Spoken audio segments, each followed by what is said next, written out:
na na na na. Dun dun dun dun na na na na. Dun dun dun dun na na na na. Dun dun dun dun na na na na. Dun dun dun dun na na na na. Dun dun dun dun na na na na. Dun dun dun dun na na na na. Dun dun dun dun na na na na. Dun dun dun dun na na na na. Dun dun dun dun na na na na. Dun dun dun dun na na na na. Dun dun dun dun na na na na. Dun dun dun dun na na na na. Dun dun dun dun na na na na. Dun dun dun dun na na na na. Dun dun dun dun na na na na. Dun dun dun dun dun dun dun dun dun dun dun dun dun. Ooh, welcome back, welcome back, welcome back. I need to stop doing that every time. It puts me in that vibe, but I'm feeling it. Hey, welcome back, welcome back, welcome back. This here is that by the way, I am your host with the least amount of mostness, Mr. Bush, and thank you. Hey, let's give you all a round of applause. We back. We black. We black. Well, I guess we are black too. We black and we back. All right, cool. But if you are not black, go ahead and hit that pause button. No, I'm just playing. I'm just playing with you. I'm just playing with you. I love life. This is for everybody. I've always said this is geared towards melanated people. It is. I will never take that back. I will never feel like I have to feel anyway. Hell no. No, this is formulated for melanated people. But it's also for everybody as well. It could be for everybody. So welcome back. Before I even get started, there's a few things I have to clear up that I didn't put in my last story of the last pod, and it adds some credence to some things. But before I even do anything, you already know who I want to address. You already know who I got beef with. Bring that nigga out. Ooh, I'm sorry, y'all. I'm sorry, y'all. I'm so sorry, y'all. I'm just playing with you too. I'm in a good mood.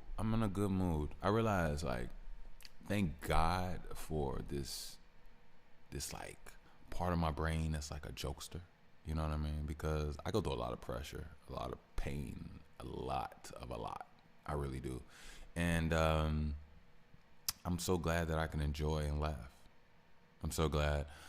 Shout out to my air hustlers. I was about to say shout out to comedians because they are master transmuters, and they are. But let me get back to my show. Shout out to my air hustlers. Welcome back. Hey y'all. Hey. Hey. How y'all doing? Y'all good? Y'all working y'all magic out there? I hope you're staying happy. You know, and look. Not everything is gonna make you happy. And to be honest with you,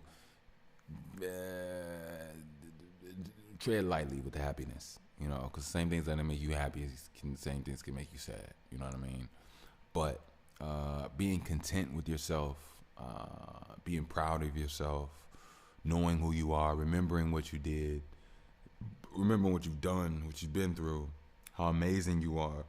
You know, these are the things that get by us and get past us through time. And it's great to remember who you are. It's great to know who you are, you know. But it's very easy. It's very easy to wander off. And you know, if I can, I would love to be your remembrance of self, you know, because I know for a fact it has helped me. Give me 1 second. I had to stretch my butt hip right here. Yeah. I feel much better. Thank you. But yeah. New listeners, I'm not new listeners. I'm still in my ear hustlers. First of all, I love you all. I love you all. I love coming here, chilling with you all. I love my stories with you all. And don't get it twisted. Very soon, I will have the opportunity to travel and to come to a place near you, and I'm gonna sit down with you all. We're gonna have a good show. I honestly, podcasting is new. Podcasting is different. People do tour on podcasts. You know, I would love to tour. I would love to go all around. But more importantly, when I tour and I do that, I want to do it with you all, like actually with you all. Like I would love for you all to be able to come up on stage, sit down, a couch. It could be a few of you all, And to be honest with you, I don't even want to do a stage. No. I want to do a place. I want to do something where I'm in the center, and all of you all like around, like all around. Like I don't care if we get and I want it different. I don't want that I don't want the normal shows. No. I want something where like it's beautiful, like padding and bedding with like plush pillows where y'all can sit down, relax, take your shoes off. Y'all can all, man, don't come here with no dirty feet. I will literally give you your money back. Don't do that to my peoples. And if you are my hustlers and you got dirty feet, like Jesus, I will wash your feet for you. I will wash. We'll have some feet. You know what? I would. We're gonna have some foot washers there. Anyway, it ain't got nothing to do with nothing. But I want it to be very comfortable. Very comfortable. Even if I get couches, I think couches are pretty cool. I want y'all to sit next to each other. I want it to be like real. Like I'm tired of this adult shit. Adults suck ass. Like no, don't try to be an adult. That's not even that's not even a real thing. We are children of the universe. Our bodies grow, expand, and evolve, and so does our minds. But being an adult, we're not here to work. We're not here to make money. We're not here to do all this other hoopla BS. We're here to utilize our emotions, utilize our feelings, utilize our brain, utilize our energy, and we're here to have an oasis. We're here for an oasis. We're not here for child trafficking. We're not here for murder, gang, bang, bang. We're not here for throwing people in jail. We're not here for people being raped, shot. We're not here for none of that bullshit. We're not. We're not here for any of it. We're just not. We're here to push the needle, to enjoy ourselves. And when I say push the needle, I don't mean intravenous drugs.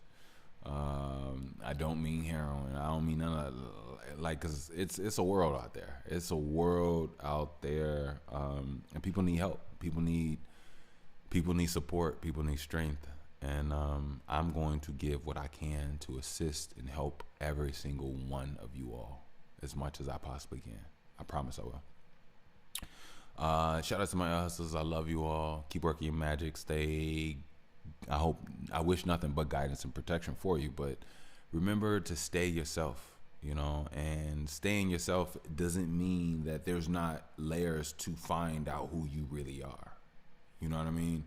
So staying yourself means continuously challenging yourself, continuously improving yourself, continuously getting to know, to understand, to improve, and implement what it is that you learn. Implement your strength, and implement your newness. Implement what you learn, and we can learn from each other and all around. So don't forget that. New listeners, welcome. I am Mr. Bush. I'm just a really dope guy. You know what I mean? I'm just everything and more. So are my hustlers. Nothing's lacking over here. You know what I mean? Nothing's lacking. I would like to say I have no expectations of what to tell you. I really don't. I feel good. I've been working on myself, and hopefully you like what you hear. I'm pretty sure nothing will repel you. But I'll also say this: what's for me is for me, and what's not is not. So that applies to your brain, your spirit as well. If I pull you in, then we were meant to be. If I repel you, then yeah, we just was never meant to be. Yeah, we were just never meant to be. Now that we're back, let's start this show. So, excuse me. As you all know, I do not get on here and I talk. I do not talk celebrities. I do not talk.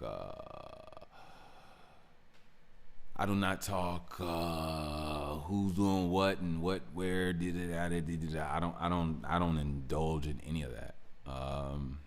Because first of all, it's fake, it's fleeting, and it's divisive. You know what I mean? I'm not here to demonize any person. We all make mistakes. We all go through life, and that's just what it is. You know what I mean? And the reality is, we all want to socialize with each other, and yes, we all make mistakes during that process. Everybody's different. Some people are hurt. Some people are a little bit over the top. Some people need to chill. Some people need to give a little bit more. It's everything. You know what I mean? So I'm not about to sit up here and hop into too much of too much. But I do want to say this. This is about 50 Cent. And I'm actually, it's so funny because this week, it was not funny. This week, I don't know if you all noticed, there's been no, it doesn't matter. I'm not even gonna get into that. But 50 has been in the talks of some things, which is unfortunate.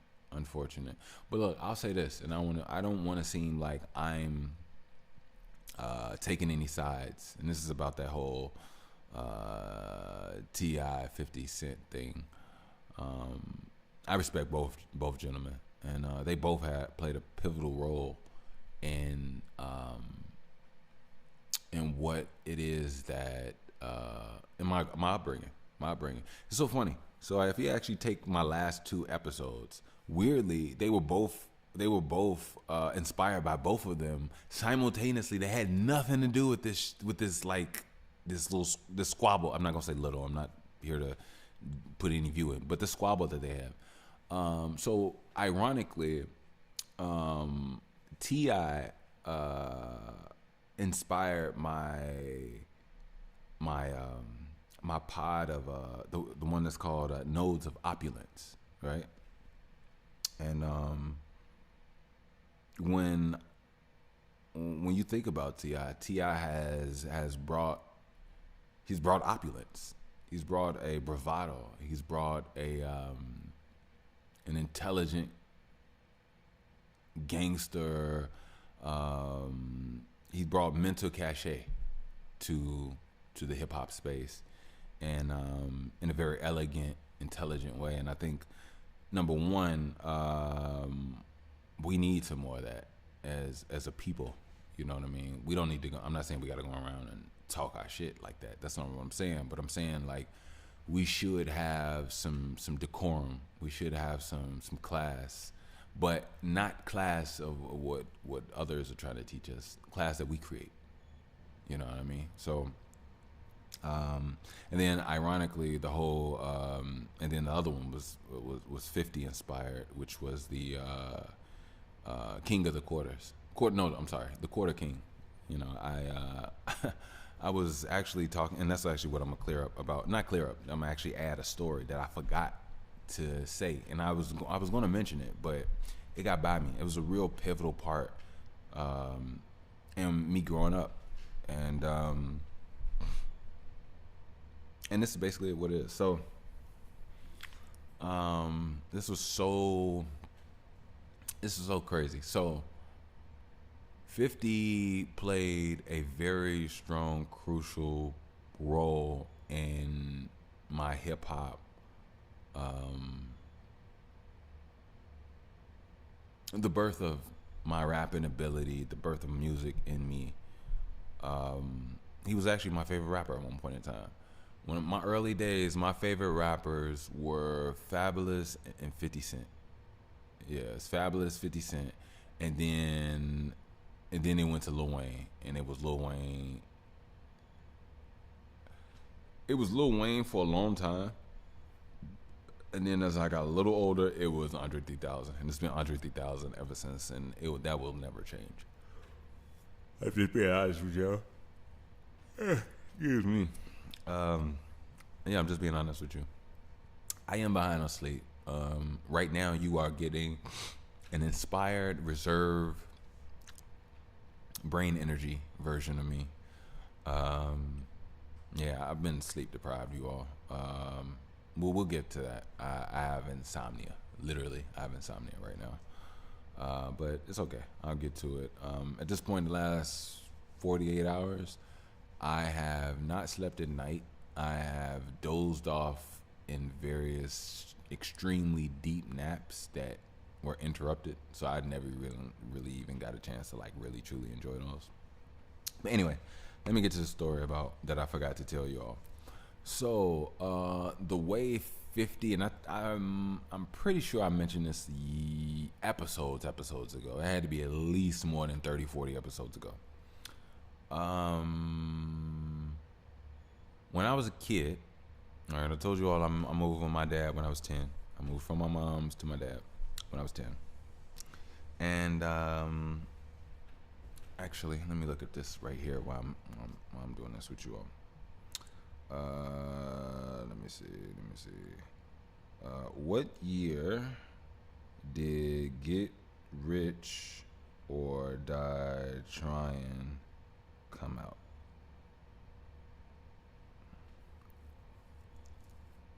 Let's see.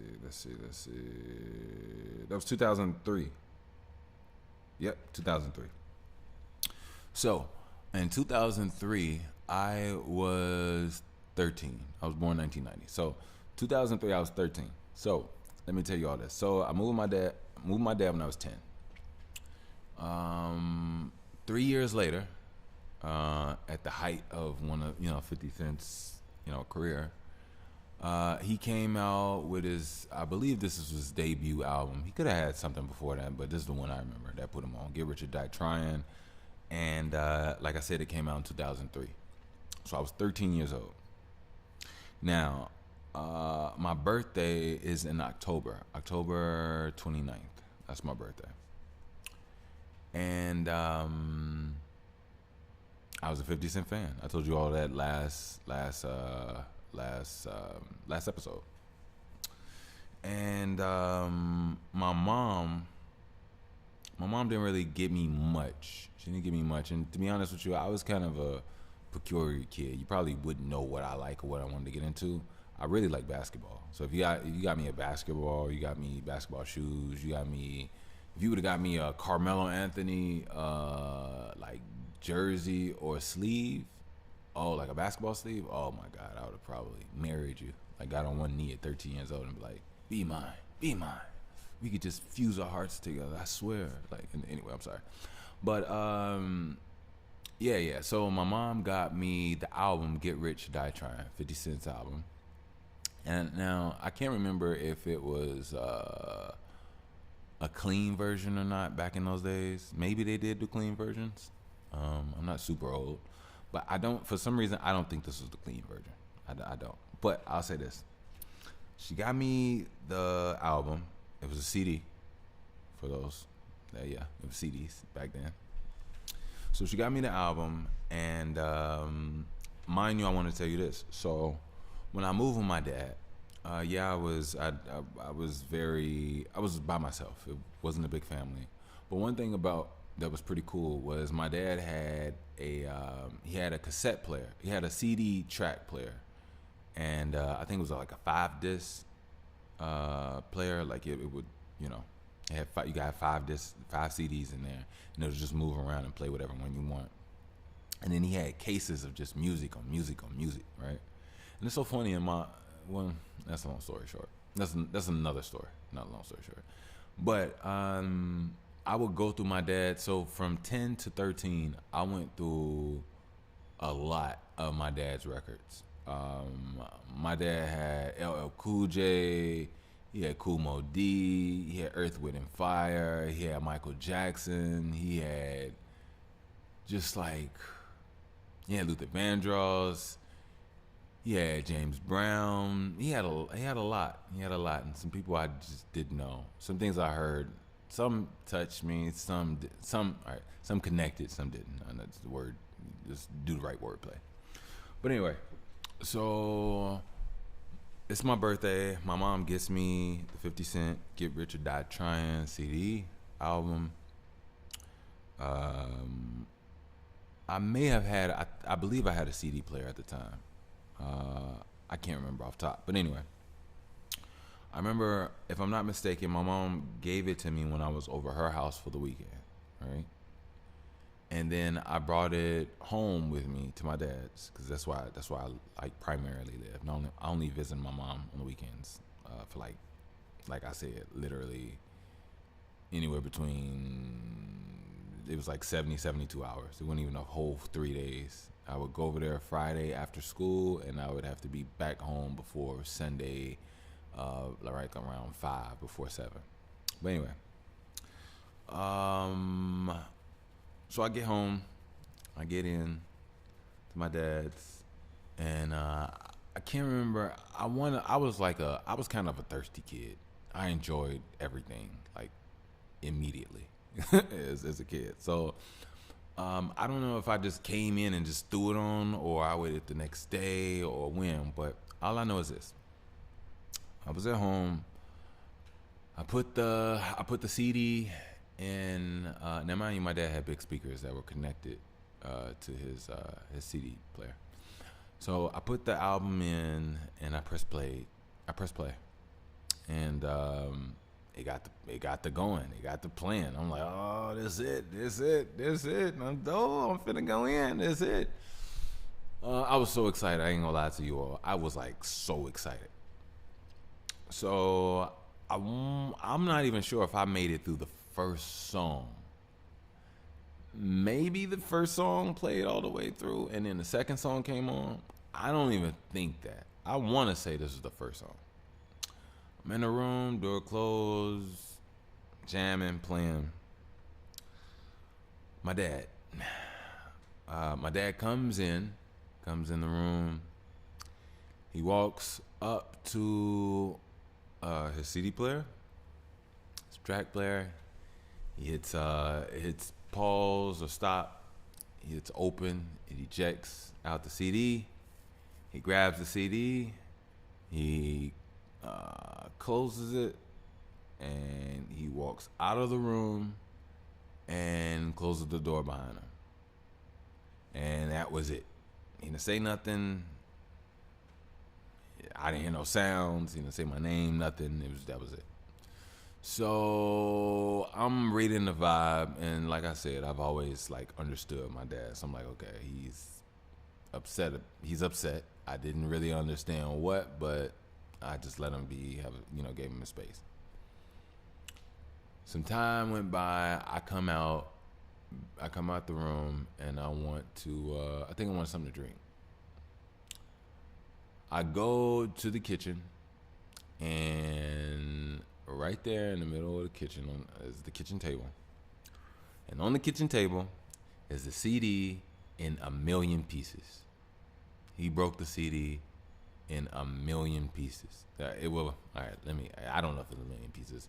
All I know is it was everywhere. It was a broken CD everywhere on the table. Not everywhere. It was just all in a pile. And when I saw that, my heart fell through my stomach and like into to my ass, basically. And I was so devastated that I fell to my knees. And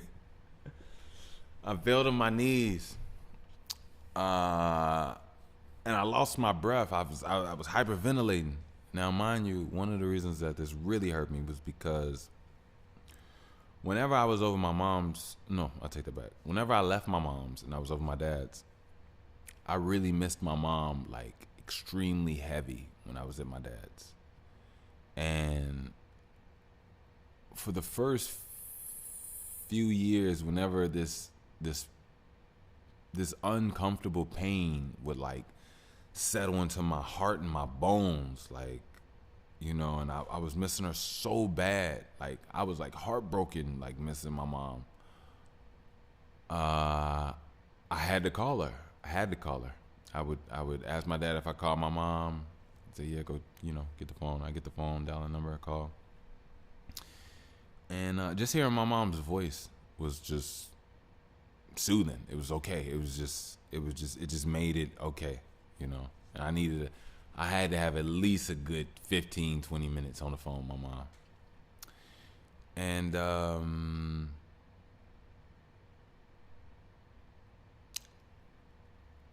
I'm devastated right now, because this CD was a part of that phone call. You know what I mean? With this CD, I didn't need that phone call. You know what I mean? With this CD, I knew that my mom got something for me. I knew my mom was thinking about me. I knew my mom was loving me. I felt the connection. It was there, right? So in this weird way, it was way more than just the actual CD. It's what it represented. It's who got it for me. It's where I'm at and where I was at. I was like, I'm on the other side of the city.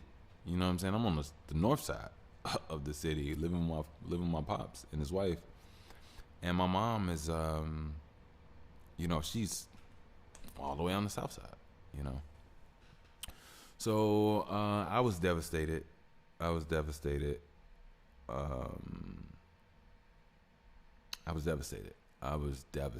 I cried. I was angry. I was mad. I was heartbroken. I was devastated. I was literally devastated. 2003, Mr. Bush was devastated. I wasn't even Mr. Bush then. I was just little old Michael, man. I was devastated, man. I was so devastated. I'm sorry you keep saying that, y'all, but I was truly devastated. I was broken. I was broken just like that CD. I was broken in a million pieces. But yeah, that was I meant to tell you all that story last episode, and but something got by me. I just got into the vibe of just saying so much. But yeah. And so crazy? This is so crazy. So if I'm not mistaken, I remember when I laid my eyes on that CD again. I don't know who had the CD, but something in my head, in my mind, it was like it wasn't a lapse of judgment. It was like an undeveloped emotional thing in my brain. I was young, so now looking back on it, I completely understand. But after that moment, there was another time. I don't know if it was my friend who had it. I don't know if we was at a store. I don't know what, but my eyes laid on the 50 Cent CD again at a later time. And for the longest, for some reason, I couldn't compute that was not my CD. I don't know if that was what trauma did. I think that's why I said I was devastated. I don't know if they shattered my heart, my brain, and my mind. My mind shattered that day. I don't know. But all I know is I saw that CD again. And for the life of me, that was my CD. Because I guess the last time I had held it in my hand, it was together. And it was just, I don't know. It was something stupid. It was something about it. Something a kid went through. I fully understand everything now, so don't even worry. But yeah, that's my 50 Cent story for you. Yeah, and my introduction in so many ways into music. I can actually, I don't know if I ever told you all. I can actually detail it right now. So really, I'm just an artist. I will always express myself, find a way to express my art. And I guess my latest, truest art is this podcast. Yep. When I was a little boy, I used to draw everything that I saw. Everything. And I spent a lot of time at church, so I drew a lot of things from the church perspective as far as like what I saw from the pew, being a small little kid who barely could even look over the pew. So I was drawing people's shoulders, heads, I drew a lot of the back of people's heads because that's all I saw in church. Um, as a little kid, I was between the ages of like 6 and 10. Yeah, 6, 8, 10, and then after that, I got into Dragon Ball Z. I love Dragon Ball Z. I used to draw. My favorite person to draw was actually Trunks. It was Future Trunks. That was my favorite person to draw. I would draw Trunks, Vegeta, and Goku. But Trunks was my number one. And then I also I used to draw Michael Jordan a lot. I used to love drawing Michael Jordan. I don't know why, but I drew Michael Jordan like crazy. And here's another thing. So I moved my dad when I was 10. Excuse me. When I was living with my mom before that, so like between the ages of 8 and 10, I had a friend. He lived in my building, and our moms were like really good friends.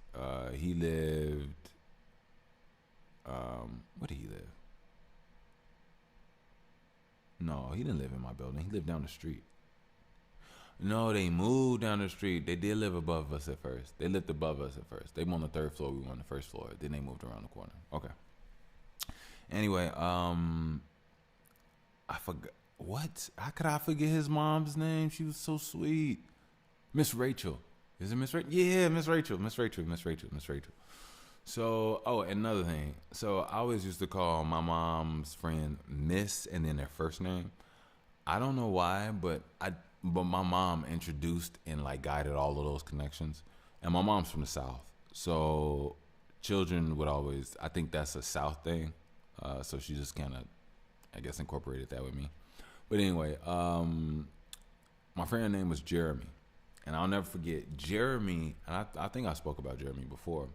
Jeremy never came outside and played with the kids. He never stayed outside. Matter of fact, for some weird reason, he always stayed in the house, but they always had the shades, like the blinds. Like it was always dark in their apartment. I'll never forget that. It was always dark, and there was a lot of stuff in there. I'll never forget. But Jeremy loved video games, and he just stayed on his video games, and he drew. He drew a lot. Like he was an artist. And I'll never forget. I'll never forget how Jeremy was. Now this is just me talking about my art. Jeremy was the reason why my artistry went to another level, right? And I'll tell you all exactly why. So, like I said, Jeremy, he didn't come outside. He stayed in his apartment with his mom and his grandma. And my school was like, I don't even think he went to my school. I don't think he went to that school. He was a little, Jeremy was older than me too. Jeremy was like, if I was 10, then Jeremy had to be like 14. He was either 3 or 4 years older than me. The reason why I know is because I had another friend who had an older brother who hung out with us, and then him and Jeremy like really like bonded at one point in time. But anyway, so I had school down a few blocks away, and ironically, I actually just moved from that neighborhood. I used to live across the street from that, just like literally these years right now. But anyway, so we had show and tell, right? And I had to have show and tell for my class. And I wanted to bring a picture, right? But the thing was, I liked Jeremy's drawings. His drawings were amazing, right? I could draw, but I was nowhere on close, or like on Jeremy's level. Jeremy was so dope that he not only could draw things, but he had his own, he had a character that he made. Unless it was already out, but he had a character, I'll never forget the name. The character's name was Iceberg. Iceberg? Yeah, Iceberg. And it was this muscular dude, black guy with like a short haircut and like facial hair. and he would draw him and doing various different things. And sometimes he would draw him in the NBA. Sometimes he would draw him in military outfits. Sometimes he'd draw him with superpowers. Sometimes he'd just draw him super muscular. He would just draw. Now looking back, I wonder was Jeremy like autistic or something, or like whatever. I don't know. All I know is Jeremy just stayed in the house and drew and played video games. But anyway, he was real cool with me. Real cool with me. Matter of fact, I was the only person he was really. I was his only friend. Now that I think about it. And Jeremy did have an older sister, I believe. I believe he had an older. Yeah, he had an older sister. Yeah, he did have an older sister. He had an older sister. She had to be like, if he was 14, and she had to be like 18. But she was like out of the realm of like me. I think it was like a high and by type situation. I didn't really know or spend too much time with her, but I think I knew of her, but it was very vague. But anyway, so Show and Tell was coming up, and Jeremy, I was a real big Michael Jordan fan. Side note, I was actually named after the Michaels. In 1990, Michael Jackson, Michael Jordan, and Mike Tyson was they were at the height peak of the world. That all of them owned the planet Earth at that time. And that's what I was named after. That's what I was named after, all of those Mikes. So I went to Jeremy and I asked him if I could take his drawing to school and show it to everybody. And Jeremy said no. No, you can't do that. But he also provided me with outlet, which was pretty cool because it was pretty cool. It wasn't just no dead end. So what he said was, he was like, no, but you can draw your own, and then you can take that. And I was like, sure, bet I'll draw my own. And I drew my own, and it was really good, really good. Jeremy was surprised.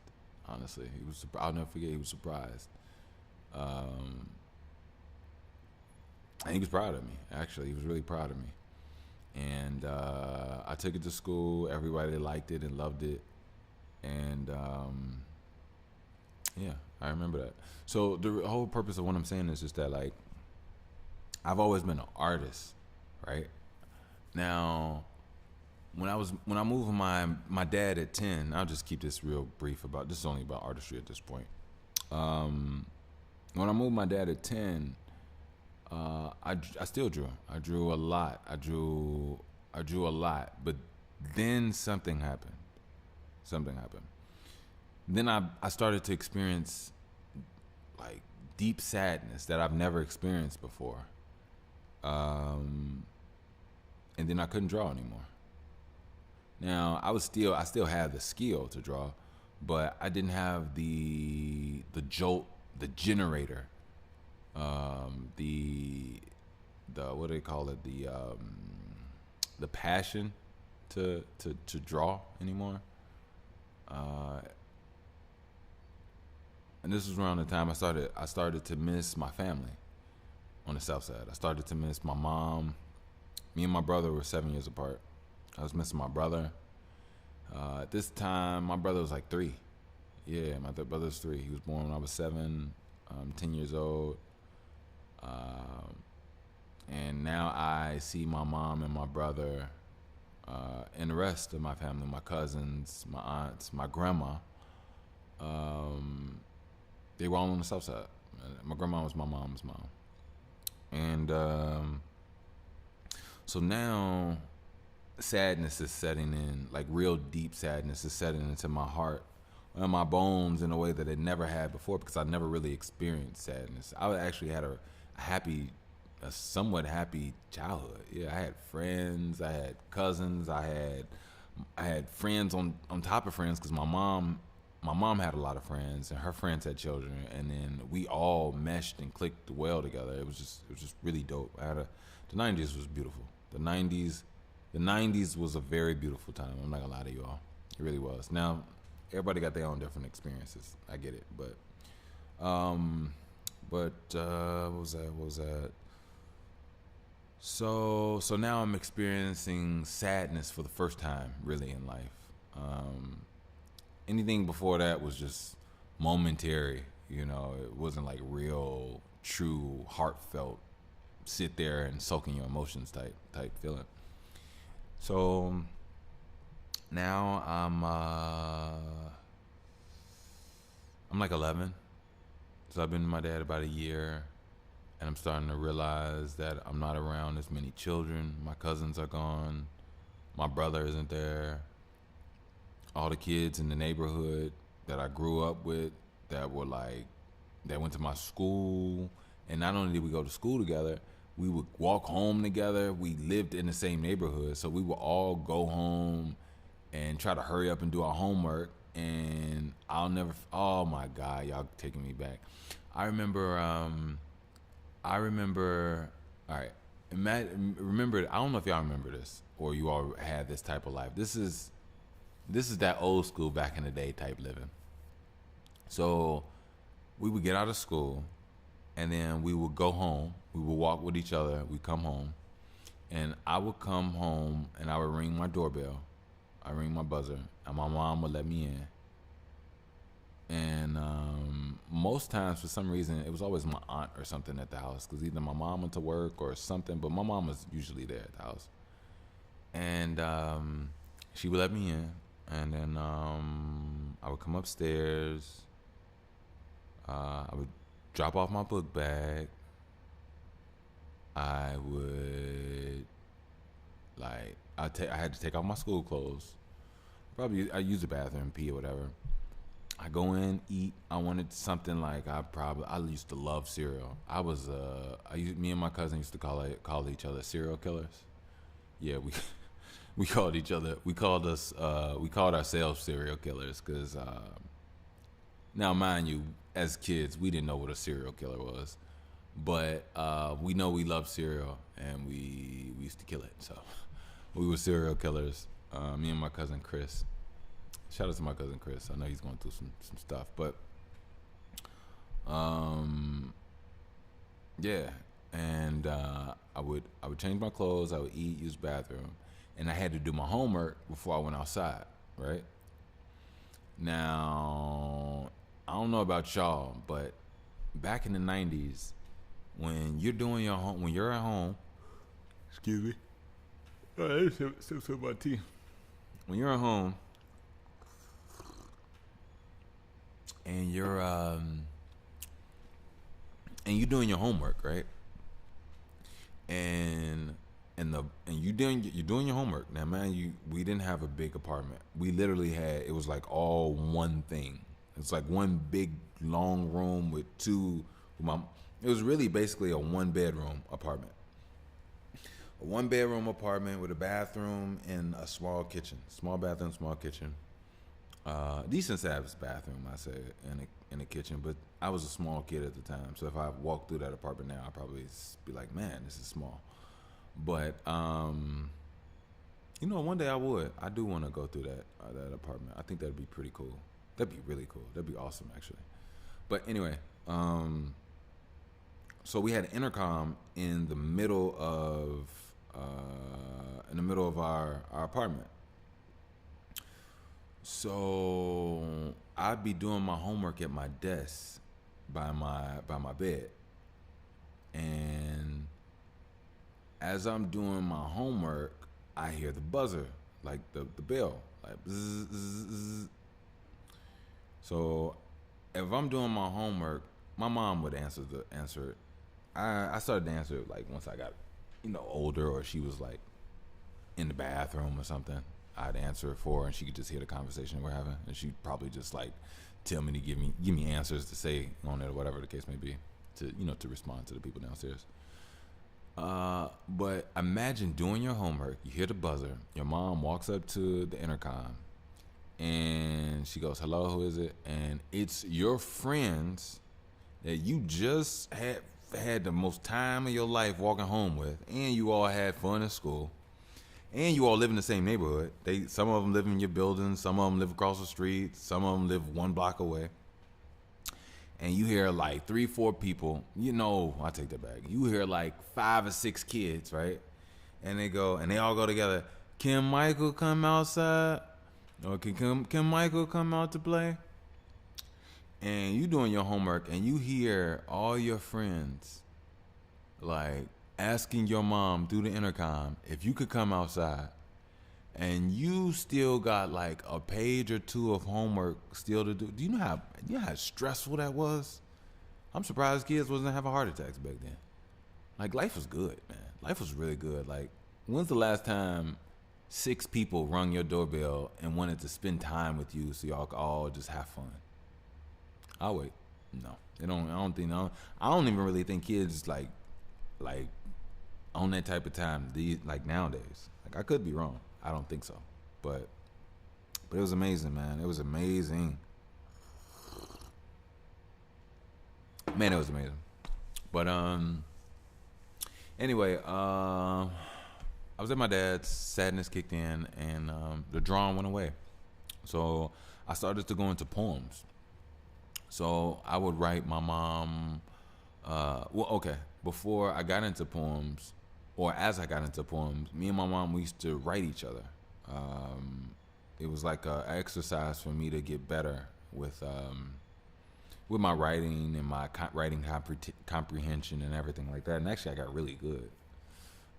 Penmanship is on point. I ain't even gonna lie to you. I write better than my parents now, but that's due to just beating it down. Like, I had to write right. They made me do a lot of writing.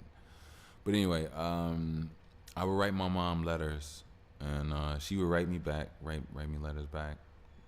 And it was the most exhilarating thing, because I used to look for her letter in the mail, and even though we could talk on the phone and we lived in the same city, but like, it was amazing. I don't know how to explain it. I loved it. I loved writing letters to my mom. And then I started writing poems for my mom.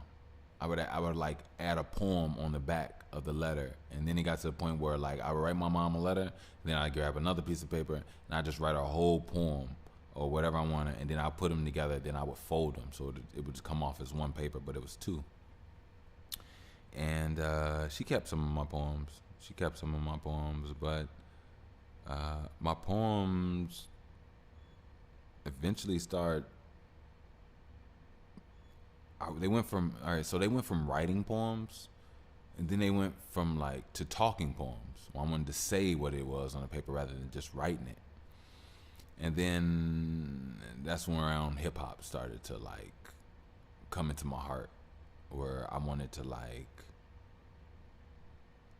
say what I wanted, how I felt, And I didn't really get into music until I was like 16 or 17. Yeah, I was writing poems and just doing poems from like, I would say from like 11 to 14. Oh, I remember now. Okay, so from 11 to 14, I was doing poems. And then after 14, from like 14 to 17, I used to freestyle with my cousins. When I come over on the weekends, or like my friends, we had rap battles. And that's how I got into it. So mind you, I had a lot of people in my life. I had a lot of friends when I was in my younger days, and over time we just all kind of slowly dissipated and dissolved. Like now I couldn't even tell you what people are, but it's crazy though, because we shared pants together, we tried to talk to girls together, we rapped together, we did everything together, right?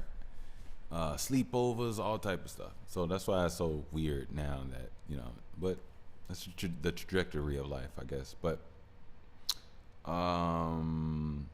so I'll never forget, I had cousins. I had a lot of cousins. I had 8 cousins, right? From one of my aunts. And my aunt's house was the poppin' house. She had 8 kids. My other aunt had Chris And my other aunt had she had three. One was away living with his dad. He didn't really come with us until like we were like 12. So he didn't grow up in like the nitty gritty of the early stages of with us. I don't think like the first 10 years. Shout out my cousin Wendell. But um, but everybody would be over at my aunt Gina's house, and then my aunt Gina also had her friends who had kids. So I remember Nick, Nicholas, and Darius and Hassan would be over there. Those are three brothers. And then there would be some other kids. But anyway, I also invited my friends, which were my mom's girlfriends, my mom's friends. I don't want to confuse nobody with no gay stuff. My mom's friend, which is like her coworker and stuff, but they were like really good friends. Her sons, Randy and Quinn, which were like my brothers.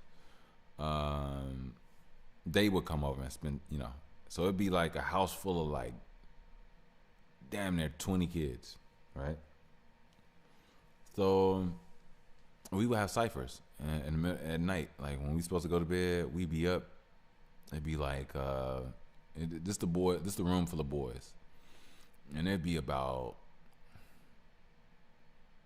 like 12 boys in this room, right? And we'd have freestyle battles, like, and that's when I first got into it. And I started to get good. But so funny. I only did that from 14 to 17, right? After 14 to 17, I no longer did rap battles anymore. I went into like music. Like I wanted to make songs. You know what I mean? And yeah. I wanted to make songs. I'll never forget my first. When I was like 18. I remember I tried to make a beat, and I think I talked about it before. It was a garbage beat. I had a wolf howl on there. I had some air sounds on there, and the beat was like very primitive. But I wish I had stayed on it. But I'll tell you this, it just wasn't my passion. Like the production, I like sitting at a computer and making a beat. It didn't get me. It wasn't fun to me. What was fun to me were the words. Like that was fun to me. I used to love the wordplay. It was challenging. It was amazing. So that's what I did. And I'll never forget. I actually got with a music company when I was 18. At this point, I was with my friend, and he actually got involved with them before me. No, he didn't. He knew of them, and he introduced me to the team and brought me in. It was like a youth talent company where they were whatever, and they wanted to sign me and do some stuff. I never signed, but they always liked my work ethic and my talent. So we always just worked. We was in the studio. We did what we did, and we worked on some stuff. And they helped me come out with my first project. I'll never forget. And it was called BHC, The Kid Who Did. It was on hotnewhiphop.com. I'll never forget, I uploaded it up there, but I don't know if I deleted it off there or Hot New Hip Hop is just not even a thing anymore. But yeah, I remember that. And around that time, that was around the time when I wanted to make songs, but I didn't know how to make good songs. And I'll tell you all why. I was writing. I would write my raps. And my raps were always dope when I read them. But memorizing them and then putting them to the beat, I could memorize them, but then like putting them and making them fit and sink into the beat was very hard for me. It was very hard. Like, and then it got to a point where That was my poem writing I could do, right? But now I have to rap. This isn't like staying in your head and or just no. You got to put this to a beat. It has to make sense and flow. And my poem writing was hindering me. Like I'm like, no, I got to say this. This has to talk. This has to come off like a. It has to have flow. It has to come off like I'm saying it, like I'm talking it. And also, I went back to remembering rap. Like my bad, excuse me, I just got loud. Battle rap, but battle rap was freestyling, and I realized like every time I would write a rap and go to the studio, I didn't feel that way no more. Like I expanded past how I felt, so it's like whatever I wrote, I wasn't even feeling no more. I didn't think it was me. It just wasn't hitting, and it was holding me back. And I get in the studio, and then I can't really like finish the song because I'm not even feeling it. It was crazy. So I started to gamble on myself, and I started freestyling for the first time. And I remember I made it was like 2 songs on my first project that were freestyle. And people used to tell me, don't freestyle, write you a verse, don't freestyle, write your, yeah. And I was conflicted. You know, I went in between both for like a few years, and then I took a gamble on myself. And then I stopped writing music, and I just freestyled. And then I started to get better and better and better and more confident in myself, and I started to have more access to what I was actually doing, because I was never a fake artist, never. Like if I didn't do it, then I couldn't say it. You know what I'm saying?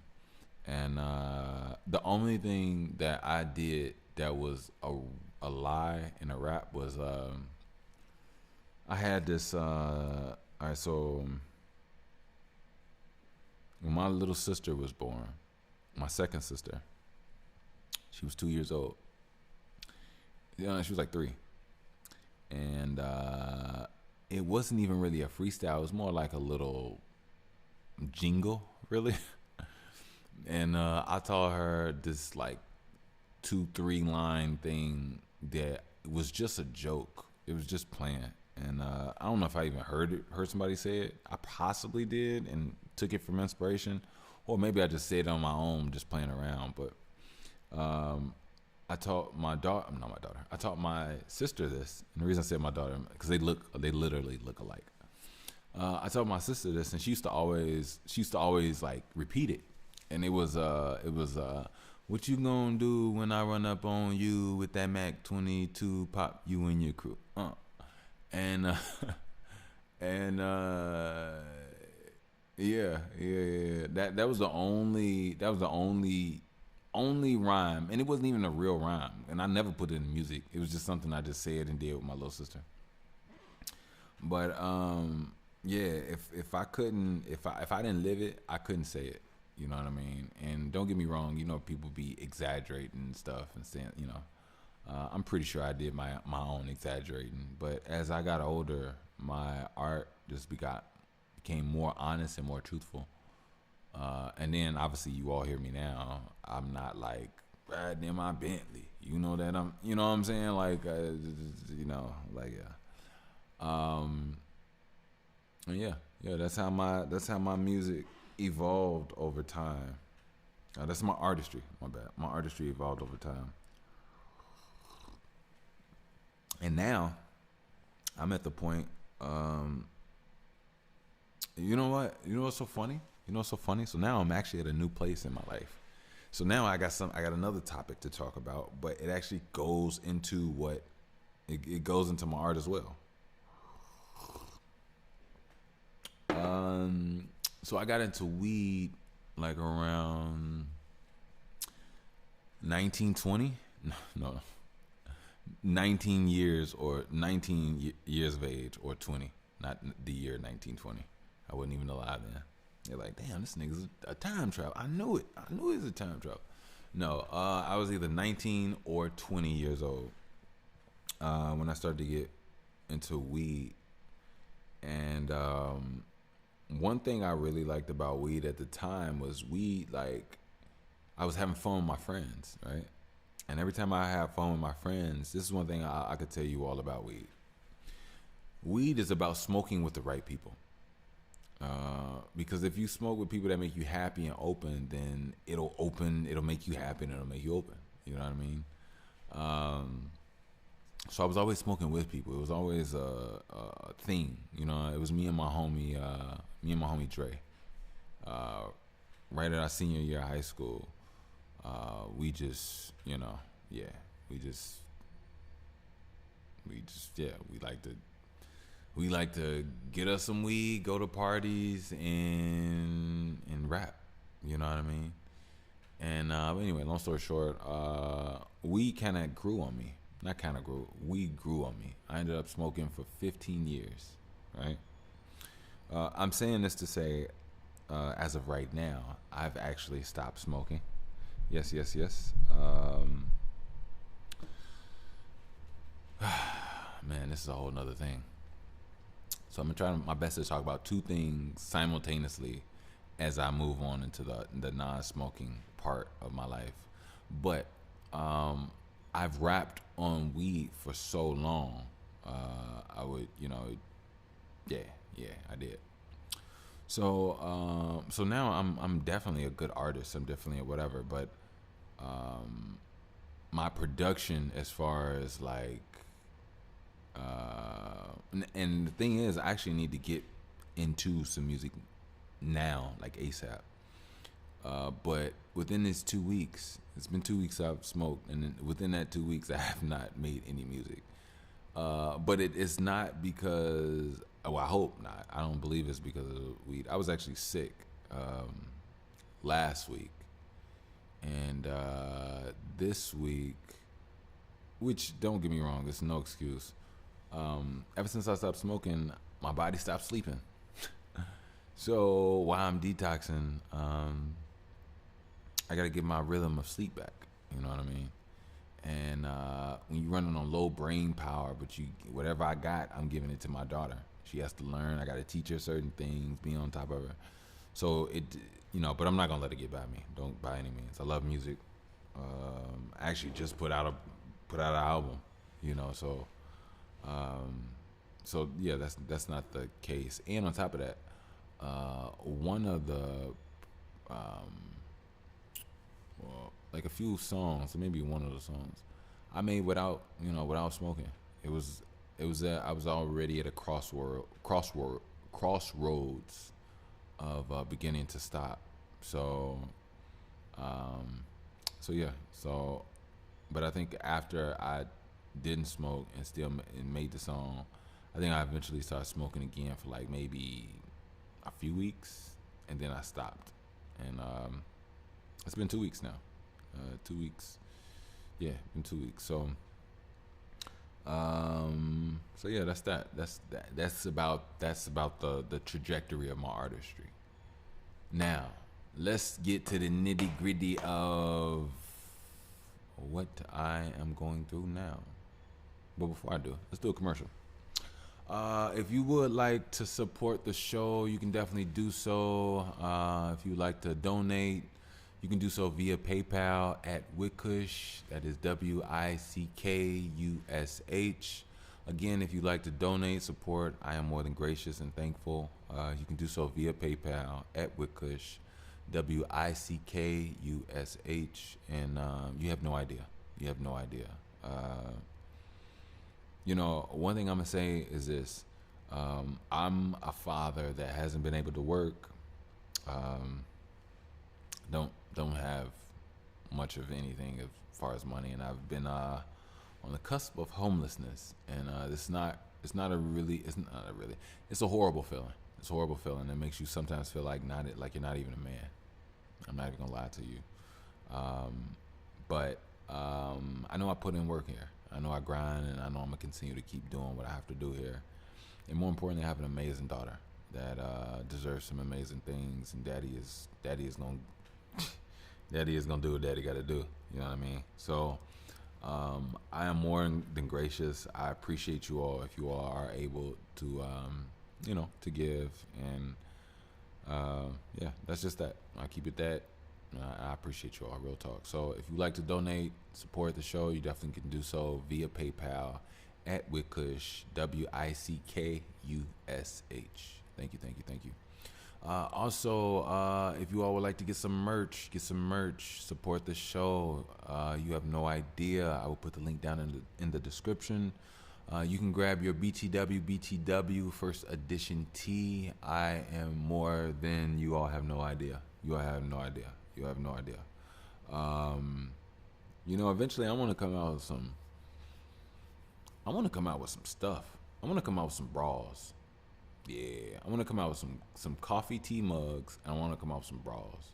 And I think it's really, I just want to see my logo on some breasts. Like, I really, not even like a no creep way. I like women. I think, who doesn't like women? And I think it'd be cool if my stuff was on their stuff, right? I think that's pretty cool. Now I will say this: I don't mind doing underwear for men, but I don't know if I want my logo on the front or the back, because it's a weird place. So let's put it like this: if we do come out with, let's just put my logo on the side, on the hip part. I don't want my logo. I don't want nobody, because you can't do all right, let's think about this. You come out with underwear with your logo on it, and it's across dudes, front package jump. I don't want my stuff with balls and penises on it. That doesn't get me. Yeah, that doesn't not. And then it's even weird, equally, if it's on the butt part. So I think we could do on the side hip, like a strip. Yeah, like a strip. Put the logo there, maybe. I don't know. I want to do something for the guys too. I don't want to seem like I'm excluding. Or maybe we could just do the band. I think the band is pretty cool. But anyway, I don't even have these, so I don't even know what I'm talking about. Let me get back to what I'm talking about. If you would like to grab a BTWT, I will put the link down in the description. And as always, I am more than gracious. So thank you all. Thank you. Lastly, save 15% at linkapp.com. Again, save 15% at linkapp.com. This is small tech that you can add to put on the back of your phone, back of your laptop, keychain. Oh, excuse me, that is not professional, but it's real, because I already told you I was sleep deprived, so I probably should just go ahead and wrap it up and come back tomorrow with a little bit more brain power. I think you all deserve that. But definitely, for you businessmen, businesswomen, creators, artists alike, check out Link App and save 15%, and pulling those dreams together in a timely, quick manner. See, that's the thing about this Link App. You tap on the phone, boom, they get all your info. You know what I mean? And when I say boom, they get all your info, they get your email, they get your phone number, they get your website, they get your social media, they get your music, anything that you got going on as you set it up, they get. You know what I mean? So, yeah. So I think that's pretty cool. And yeah, that's it. Thank you. So, I do want to talk more about the smoking and how I have literally stopped and quit. I actually am very proud of myself, extremely proud of myself. But I will discuss that in just a little bit, because right now I'm running on fumes, and I don't want to run on fumes with you all. You all deserve beautiful brain power, and that adds quality to the show. You know what I mean? So let me not hurt the brand. And to be honest with you, it's nothing, because I could teleport, right? Yeah, I teleport. We do this. Come on now. We do this. We do this. So, hey. So I'm gonna just do what I do, and I'm gonna vanish on you. Peace. And just like that, I'm back.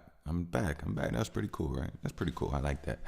I like that. Welcome back. Welcome back. This here is that by the way, podcast Dicioso. A Pacadisi podcast. I never say podcast. This is a podcast, but I never really make it sound like feel like a podcast. Does this feel like a podcast to y'all? I guess there's none to it. I do want to say welcome back. Again, this year is that by the way. And you know what's so crazy about the show? Anytime I ever hear anybody say by the way, like when they're talking, I don't care if it's an interview, a movie, TV show, commercial, I go my show.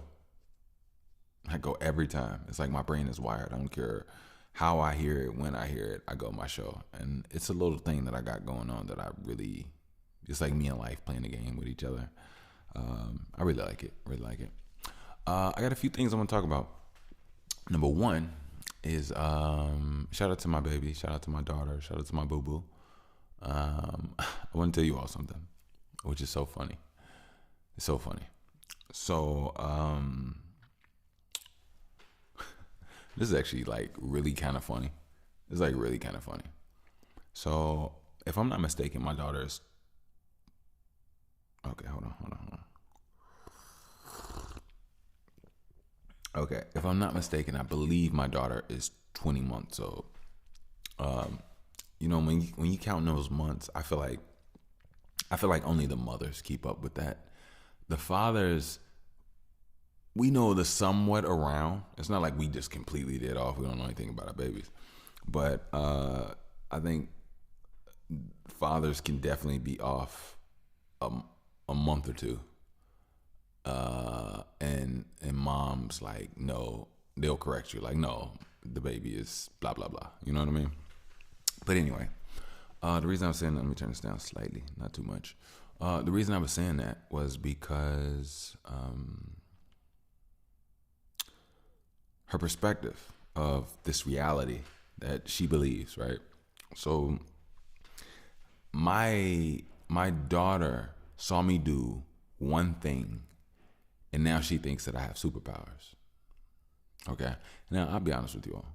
Of course I want superpowers. Yes. Come to me, my superpowers. But I'll tell you this. So my daughter saw me move very quickly, right? And don't get me wrong, I'm fast.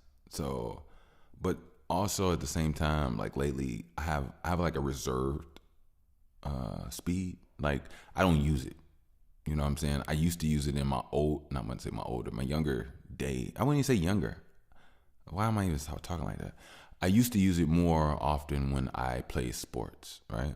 But ever since I haven't been playing sports, I haven't been out fighting, I haven't been boxing, I haven't been out. It's just like reserved, right?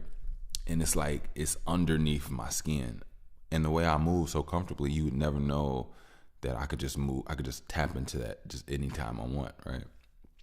So the thing is, I don't usually use the speed because, to be honest with you, I really just chill, and I don't hold myself back. I really just, actually, to be honest with you, I really just strengthen myself, and I wind up like a energetic, balanced, beautiful pressure strength, right? And for me, honestly, I only want to prepare for anybody that wants to oppose my baby. So that's the only thing I'm working towards. Not for, but I just want to be her best protector. I want to be her best soldier. I want to be her best daddy, her best person. You know what I mean? So I work out, I take care of myself, I do things. That's one of the reasons I actually stopped smoking. And I actually got to talk to you about that too. I think something tried to come and attack me, like my mind, and it was like nothing crazy. I had no psychosis and nothing like that, but just like this overall feeling. But I'll get back to that in a minute. But so I'm fast and I'm quick when I want to be, right? So my daughter, she saw me move very fast one time, and I usually don't do that at all. And it's not necessarily just around her. I just usually don't do it. If I do it, it's because it's a reflex. You know what I mean? I leave all of that just for like reflexes. But on my day to day of what I'm controlling, I don't have to move like that, right? So anyway, she saw me move really quick, and ever since then, she believes that I have like powers. Now I'm gonna tell you something very weird about my daughter. My daughter, for some weird reason, the only words that she truly knows and understands and has always known and understood since she could walk, and she couldn't talk, and even now she's saying words to a degree, like you can hear it. She's not very clear with everything, but she's there. But she also isn't sentient yet. Like she isn't just walking up to you and having conversations. Like you still gotta remind her, like, use your words. You know what I mean? And even still, she probably still won't use her words. She knows how to copy what you say, and she can say what you tell her to say. And she can call me. She says, Dada. Actually, she had a moment. Oh my God, I'll talk about that in a minute too. She's so cute. She's so cute, y'all. She is so cute. But anyway, so my baby thinks I have superpowers. And this is the 2 words. I'm so sorry. These are the 2 words that my baby knows off topic, off rip, right? And she's been knowing these 2 words, and I'm talking about the meaning of them. If she's 20 months, is at least the last 5 or 6 months, she's known these 2 words, and these 2 words are fly and focus. Now, it's so crazy. I've always wanted to fly. It's the only thing I've ever wanted to do in my entire life. I've had dreams about flying. That's the only thing I really wanted to do was fly. I'm not gonna lie to you all.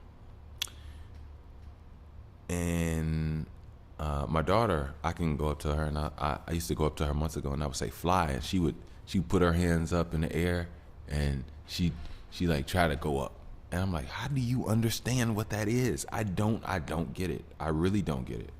But something in her is programmed to know exactly what fly means. The other thing is focus. Now, I love my boo-boo. I love my daughter. And I love the fact that she knows focus, right? So she has what I call baby brain, which is okay. Everybody has baby brain when you're a baby. It's completely understandable. But my daughter is extremely intelligent, and sometimes she can get thwarted off a few things because some things just hold her attention a little bit more. And then sometimes she'll know what it is that you want, but she'll also have the thing that she wants to do, right? Or something that she wants to look into or ponder on, or something she just want to do, right? And she's so smart that she knows how to look as if she doesn't know what you're talking about. She can play dumb so quick, and that's so crazy. It's so crazy how she can do this so innately. It makes me. I just like when I look at her and she goes to things. I study her like the nature of man, like you know what I mean. Like I just study her, like of humans. And anyway, so anytime she does something and like it's not conducive to what we're trying to do, if I say focus, she snaps right into it. Like, all right, here's one example. When we go up and down the stairs, right? So when we go up and down the stairs, I hold her hand, right? When I hold her hand, usually if we're going downstairs, all right, so she has actually need to wash him. I just touched him. He was like extremely crunchy. So she has a teddy bear. Let me take that back. She has a stuffed animal. It's not a teddy bear. She has a stuffed animal, which is a penguin, which is a representative of a penguin. She loves penguins. That's her favorite animal, right? So she doesn't say penguin. She says bam bam. She tries to say penguin, but it comes off as like baby, baby, baby, baby. Yeah, that's it, baby. And it's not like she's saying baby, a baby, but she says baby, but it's the penguin. That's what she means, right? So, excuse me. I want to pee. Let me turn it down a little bit. Let me turn it down a little bit. Actually, let me just back up a slightly tad and sip my tea. Let's do that. I want to be peeking. So, penguin. So that's her penguin, right? So in the morning, if I'm up before her or we wake up, whatever the case may be, I'll change her in the room and then we'll go downstairs. And when we go downstairs, even sometimes on her changing table or pad, she'll have her penguin, because she slept with it. So when we're going down the stairs, I make sure that she walks and I hold her hand. And I'm very adamant about her walking down the stairs. Now sometimes I'll just grab her, pick her up, and take her down the stairs. She loves when I just pick her up and take her down the stairs. She loves when I just pick her up. Like, dada.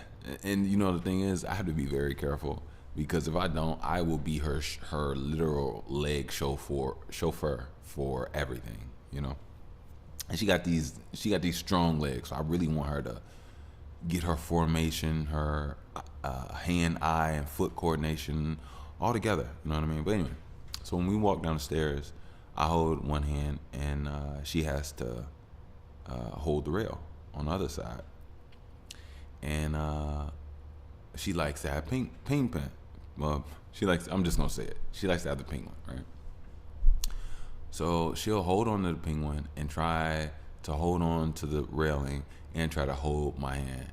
And obviously, as we all know, that's not until you master what we got going on. Because if you have some slip-ups while you're trying to learn how to do it, you're going to really hurt yourself.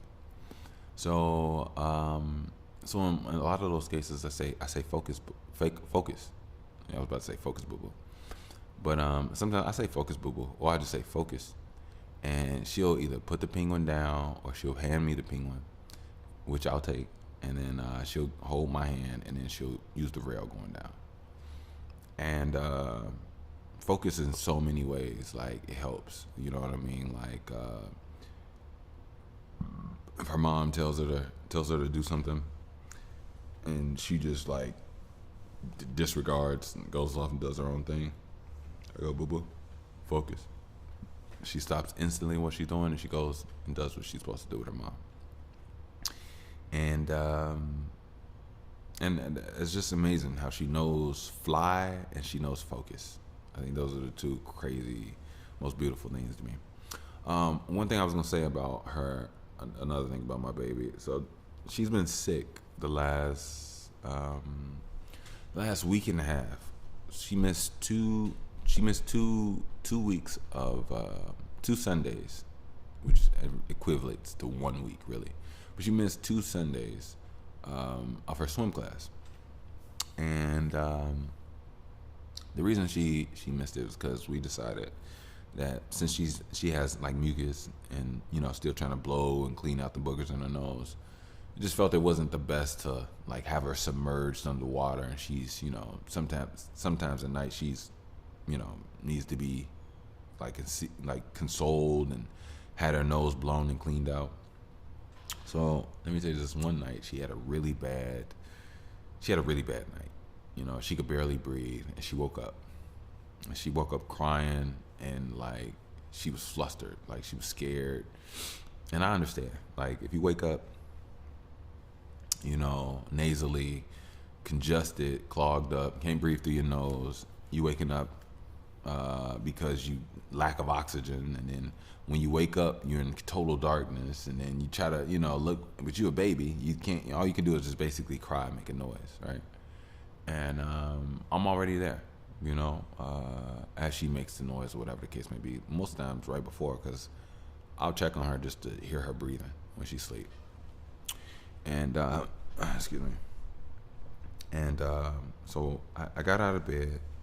I'm changing her diaper. I'm getting the boogers and stuff out of her nose. I'm telling her to blow. And this is what happened. So she had been going through getting, and don't get me wrong, we give her like little medicine and stuff like that, children Motrin and stuff like that.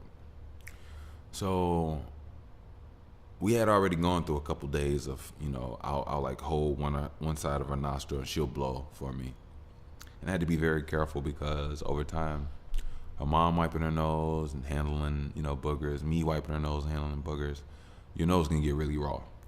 So what I decided to do was over time, I would just only interact with her nose with a warm cloth, a warm paper towel, something warm and soft, right? I didn't want it to get too raw. And then afterwards, I would put on some Vaseline over her upper lip, like mustache area. My baby don't have a mustache, yo. And, and her nostrils, like, just around the nostrils, just so they could just be, be satiated and be soothed. But this one night, when she was going through it, she woke up. She blew for me a few times. She blew as much as she could, right? But she was tired and she was sleepy. And more so, she was really tired because I think her oxygen levels were just like, she's fighting with this breathing. And I have her on the bed. I have her propped up, laying against some pillows. And I say, blow for me, baby. I say, blow, boo, boo. And I hold one nose, one nostril, for her to blow it through. And we can wipe the boogers and snot up. Mind you, she has some strong snot. I don't know what is up with this snot. This snot has been fighting, but I've been winning the battle. So, F you snot. I just want to say that. Anyway, so she's sleepy, she's tired, and she blew as much as she can for me. She goes, dada, dada, dada. And man, I tell you, my freaking heart almost, I stopped wiping her nose. I grabbed her, brought her to my face. I just rubbed her back and patted her, and we just breathed together. She felt me breathe, she breathed, and we just, it was one of the most heartfelt moments of my life. She was so distraught, so scared, and even her calling my name brought her comfort. And I just wanted to make sure that I satisfied and satiated my baby, and she was soothed. She got everything together. She got her breathing and everything together, and just hearing her say "dada, dada, dada, dada," like that way. Oh my God, man! Oh, I can do something to you, my baby. I love her so much, man. But yeah, that was that about my daughter. That was that about my daughter. But I wanted to say about this smoking. So tonight, I have not been sleeping the last couple days. Today is March 2nd. It's actually nighttime. It's 11:59 p.m. So it's actually about to be March 3rd in 1 minute. Apparently it's March 3rd right now, 12 o'clock. So apparently there's a blood moon tonight this morning at 3:33 this morning. And what's so ironic and funny about this is that that's the exact same time I released this pod. Yeah, this pod is scheduled Tuesdays early mornings at 3:33 a.m. That's the one.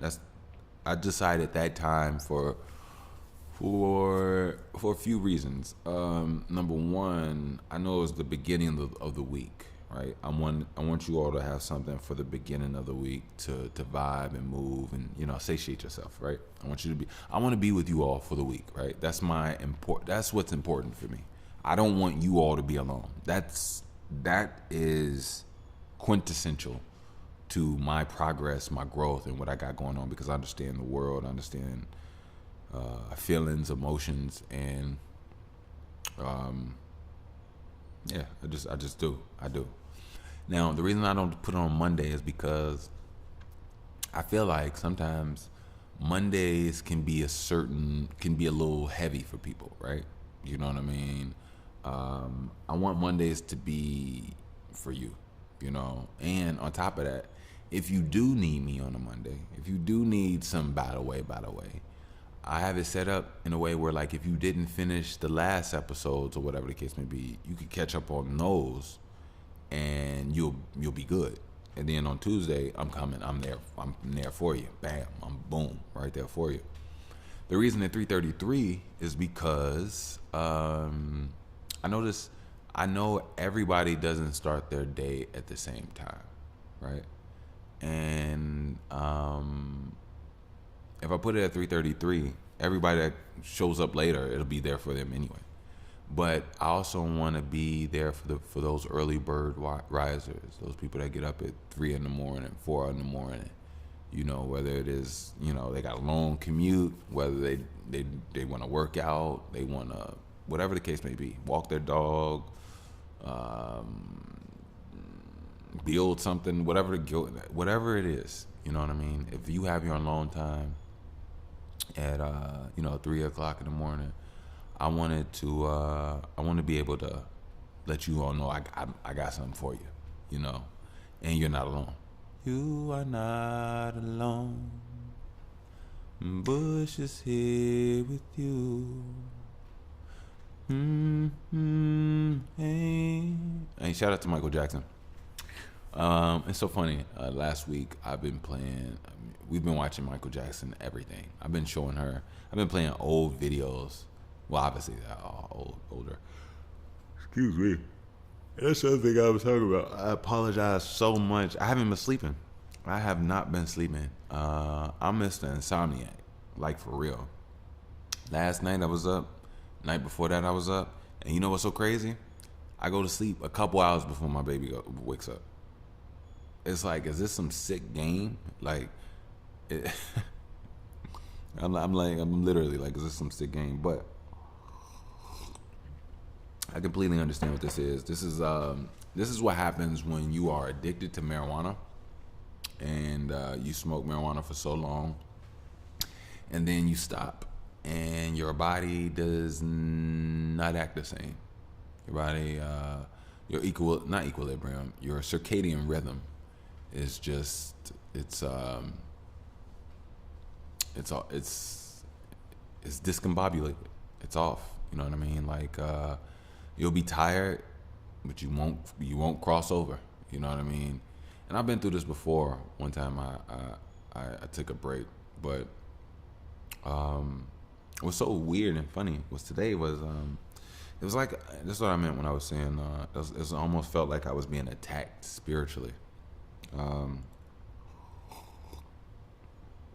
These urges or feelings, and it's not an urge to smoke. It's so weird because there was no urge to just like, ooh, I want to go smoke. Ooh, I need that. Nothing like that. It was just these thoughts of like, ooh, I could do this. I can do that. I could do that. I could do that. And it was all mental. It was all thoughts. It wasn't urges of feelings. And when I actually sat back and noticed it, I was like, no, I don't want to get high. I don't want to smoke. Like, and I don't want to say that in a way where like it just sounds the horrible or worse, but I'll be honest with you. For me, I'm tired of getting high. You know, the last few times when I did smoke and got, I was a little disappointed in myself. Like I was like, I don't want to be this right now. You know, and I was like, I kind of wish this would just be over, even though it just started. I just flamed up. I was just done. It was like, I'm done with this. Like, and I gotta, and I felt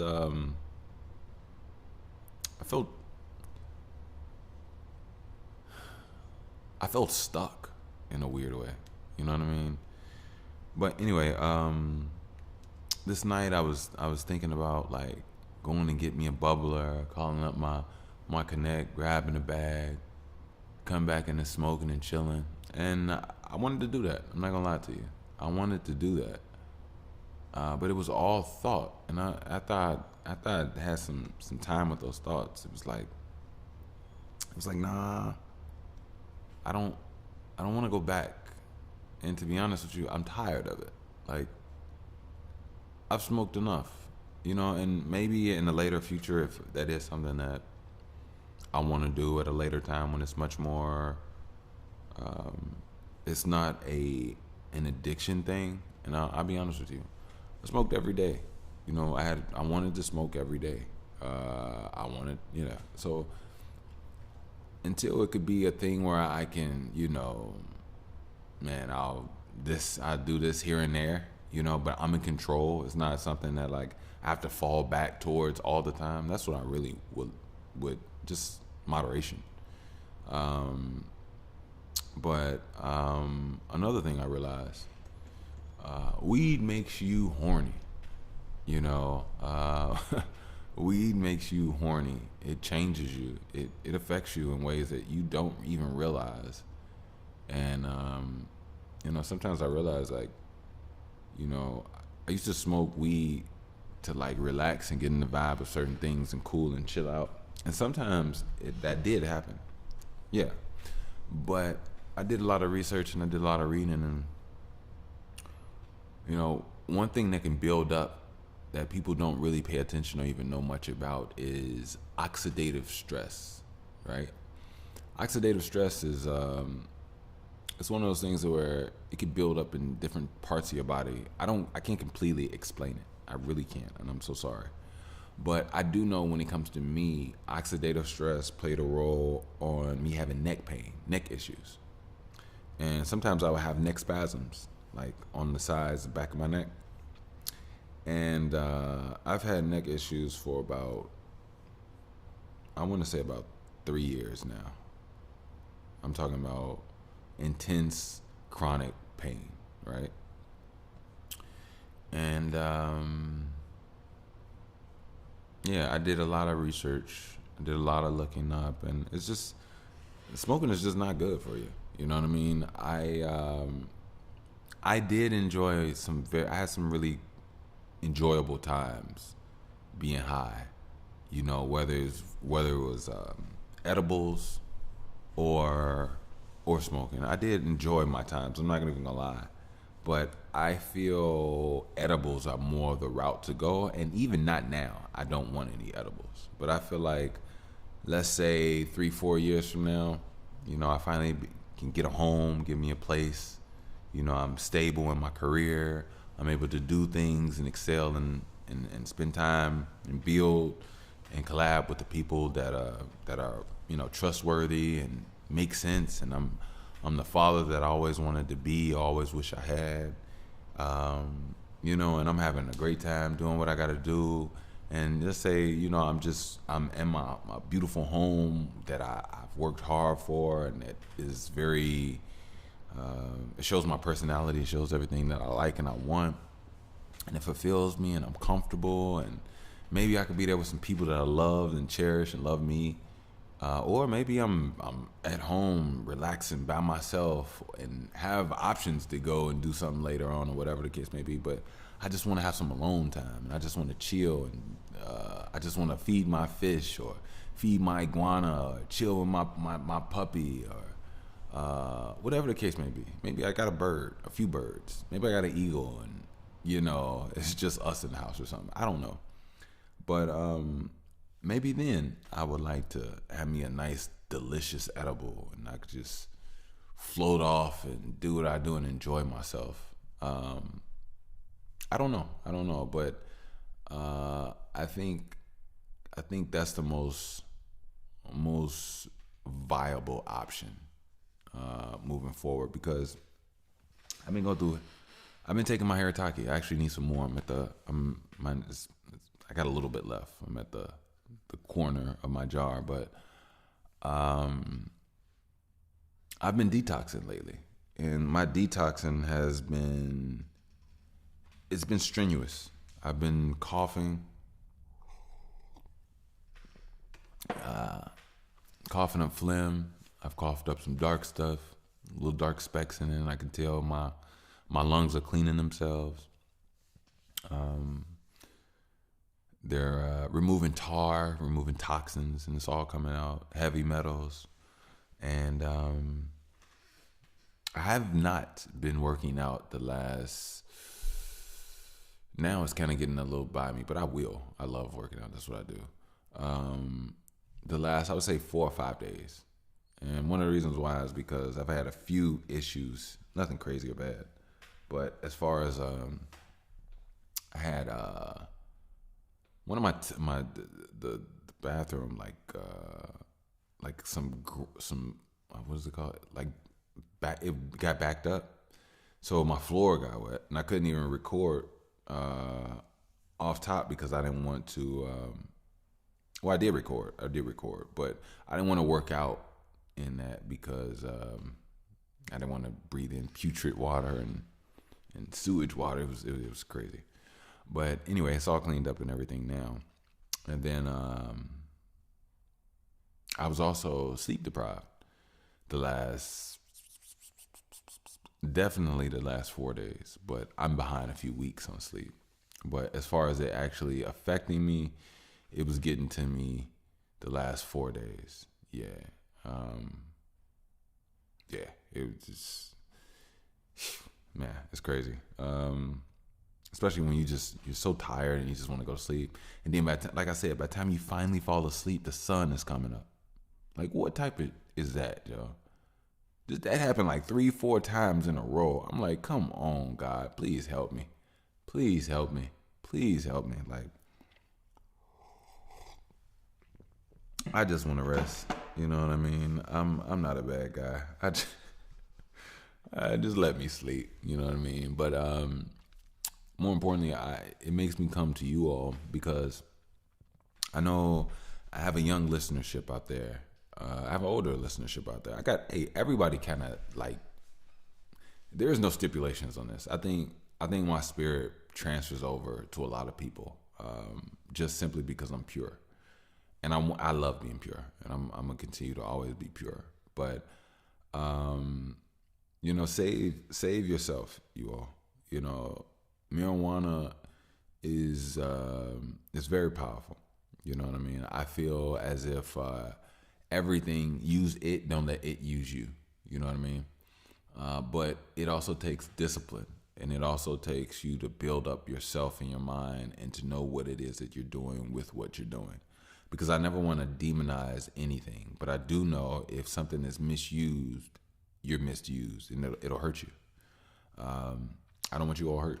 I don't. I know with me, I stated it before. Marijuana came into my life at a time where I have no regrets. You know what I mean? I have no regrets. My life was the way my life was. I hope and I work towards being healthy, and I hope that my body can continue and complete this detox process. Cleaning out my lungs. I can eventually stop coughing, mucus, phlegm. One of the things that I've noticed as far as smoking, in research, you can really build up a lot of heavy metals that are really bad for you, from what you smoke in from blunt wraps to tobacco leaves to papers to even sometimes just the marijuana itself. You have to be careful. You really have to be careful, and you really have to make sure that you take lead and you're using these things. These things are not using you. And that's really it. You know what I mean?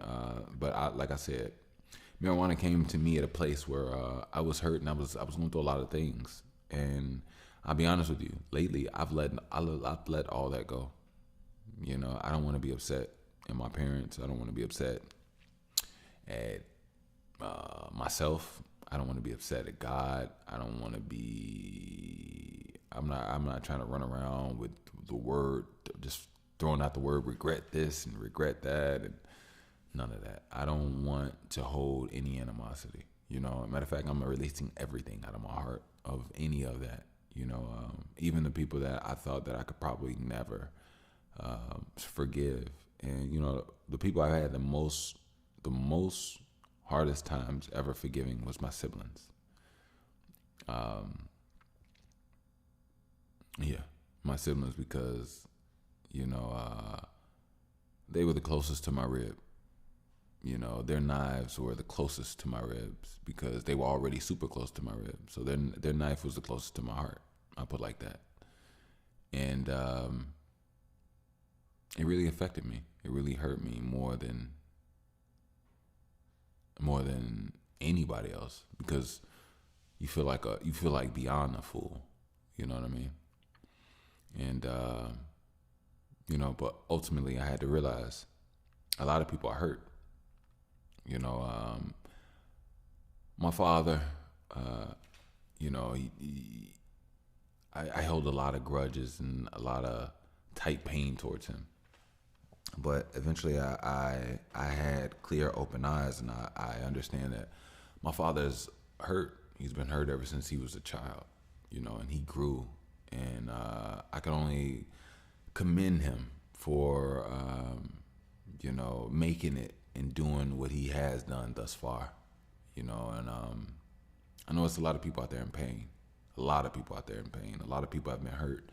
And a lot of people hurt others because they are hurt. And sometimes when you realize that, these grown bodies have children inside of them that have just been trying to survive and make a way, and you realize that you have the ability to truly grow internally. One of the weirdest things about me was I used to always still feel like I was 11 years old, no matter what. If somebody was to tell me, I used to always tell people, like, in my mind, like low key on some real stuff, I don't really see nothing that's different. I still feel like I'm 11 years old. I feel like people never understood what I meant by that. But weirdly, I was the one that was actually growing. I was the one that was actually acknowledging my faults and really seeing what really was, rather than lying to myself or living in a delusion. And I think that's one of the things that allowed me to grow, to literally chisel and learn who I am and form who I am over this journey in life. And as I have done that, I've gotten an opportunity to see others for what they truly are, and a lot of other people didn't do that, even though they were born at the same age as me or born before me. And recently what I understand now is that I have the ability to stop the hurt. I have the ability to heal. And one thing they used to always talk about, generational curses. I have the ability to step up and make a change. And one of the greatest reasons I did that is it's for myself, yeah, but it's also for my daughter. You know what I mean? Like, her daddy isn't really going to transfer over a lot of hurt and pain so that she has to do it or make a decision. No. I got this, baby. I got this. Not only do I got this, I'm gonna take care of the world for you too, because I want her to be able to be loved by the people that she loves. I want her to be befriended, cherished, protected, educated, looked over, guided. I'll say protected again because I love it. I want my baby to be protected. And not only her, I want you all's children to be guided, protected, educated, loved properly. You know what I mean? I want her friends to be safe. I want her friends to be strong. I want her friends to be confident. I want them to have passion and compassion. I want them to have good lives. I want them to be healthy. You know what I mean? This isn't just a my daughter thing. No, I want the children of the world. I want their parents. I want their aunts, nieces, uncles, nephews to all be safe, healthy, aligned. You know what I mean? Fulfilled, and have something to offer. Not only just my daughter, but each other. You know what I mean? And I want to work on my daughter so that my daughter has something to offer you all. That's my prerogative. That's my mission. That's what I'm about. You know what I mean? So I just, I'm thankful. I'm truly thankful that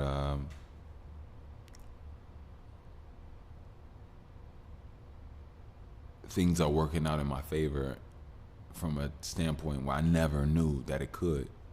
And I don't think you all understand. You know, I don't want to reflect on anything, but at one point in time, when I was 11 years old, you know, back in 2001, 2002, 11, 12 years old, you know, you could mess around and see me on a CTA bus here in Chicago with a big ass laundry bag, you know, hopping from bus to bus and transferring from train to train with a bag half the size of my body, if not the same size as me. Not knowing where I was gonna go in life, what I was gonna do. And a lot of people didn't know what I was going through. You know, and I've had an opportunity to absorb all of those moments. And the reason I say that is because look at me now. If you would have told me, you know, being on the bus with, it felt like a hole in my heart. It felt like a hole in the future. It felt like a hole in my existence. I never, if you would have told me, you know,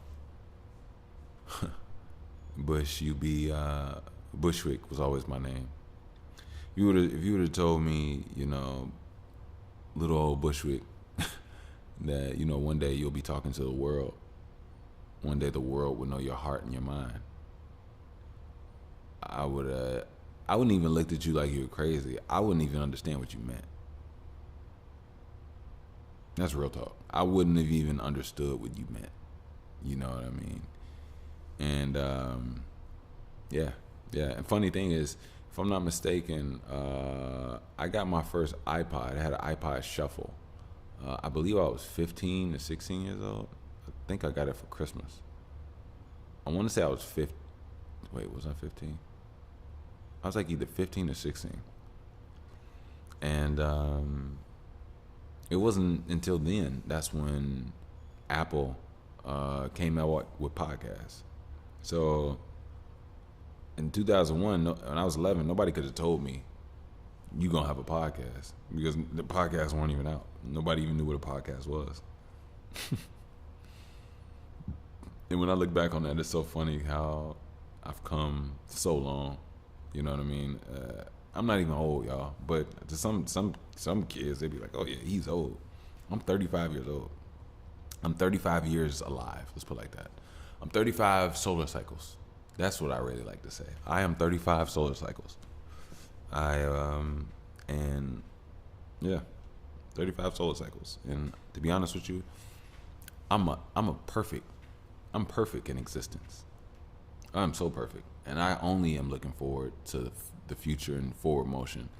I am not looking forward and going back and doing my 20s, my teenager years again.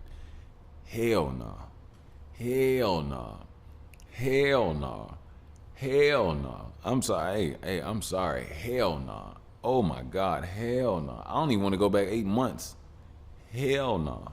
Fuck that. I'm sorry cursing. I'm not trying to curse right now. But forget that, man. Forget that. I've been through too much. Forget that. I'm not going back 5 years. I'm not going back 10 years. You know one thing I really love about myself? All those moments out of all those years, even sometimes if I was wrong or ignorant, I always gave my best self no matter what. And it's very rare that I was wrong or like, and I'm not going to say wrong, like, it's very rare that I acted out atrociously or egregiously off wrong information. I'm a very sound-minded, reasonable person. You know what I mean? I'm very respectful, and I'm actually very loving, extremely loving. Growing up, there's a lot of stuff that I wouldn't even allow in my atmosphere like that. You know what I mean? I've stood up for people. Didn't even understand why, but you know, when I really truly look at things, I completely understand now. You know, I've defended strangers. I've stopped people from getting jumped. You know what I'm saying? I've stopped people from getting robbed. You know what I mean? And I'm just very loving. I love people. You know what I mean? And I'm not a bully. I'm not a bully. You know what's so funny? I was a bully one time in my life, and so I don't know if I ever told you all this. This is so funny. This is so crazy, actually.